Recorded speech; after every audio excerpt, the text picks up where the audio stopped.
માનવજ્યોત સંસ્થા ભુજ દ્વારા કયા મહિનાની 1લી તારીખથી અમે લોકોએ છાશ વિતરણ ચાલુ કર્યું છે। ભુજ શહેરના જુદા જુદા વિસ્તારમાં અમારું હરતું ફરતું છાશ કેન્દ્ર ચાલુ છે।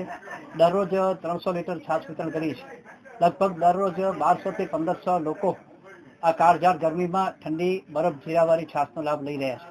પહેલા મહિનામાં એક જલારામ બાપાની કૃપાથી અમે લોકોએ છાશ વિતરણ કર્યું આખો મહિનો। ત્યાર પછી બીજા મહિનાના દાતા અમારા લંડન સ્થિત એક દાતા છે, એમના સહકારથી આ બીજા મહિનાનું અમને અનુદાન મળ્યું ને આ મહિનામાં પણ અમે લોકોએ આ છાશ વિતરણ કાર્ય ચાલુ રાખ્યું છે। કારણ કે સખત ગરમી, બળબડતો તાપ અને તેમાં પણ ધમ બપોરે તડકો કોઈનાથી સહન ન થાય, ગરમી સહન ન થાય, આવી પરિસ્થિતિમાં જે બિચારા મજૂર વર્ગ છે, શ્રમજીવી વર્ગ છે, એમને અમે છાશ વિતરણ કરીએ છીએ। આ છાશ પી ને એમની આતરડી ઠરે છે। અમને ઘણા શ્રમજીવીઓ કે એટલું સરસ પુણ્યનું કામ છે અને સરસ કામ તમે કરી રહ્યા છો। તો પરમ કૃપાળુ પરમાત્માની કૃપાથી અત્યારે છેલ્લા ઘણા વર્ષથી અમે લોકો ઉનાળાની કાળઝાળ ગરમીમાં છાશ વિતરણ કરતા આવ્યા છીએ। આ વર્ષે પણ વિવિધ દાતાશ્રીઓના સહકારથી માનવજ્યોત સંસ્થા દ્વારા આ છાશ કેન્દ્ર ચાલુ છે અને એનો દરરોજ 1200 થી 1500 લોકો લાભ લઈ રહ્યા છે, જેનો અમને આનંદ છે।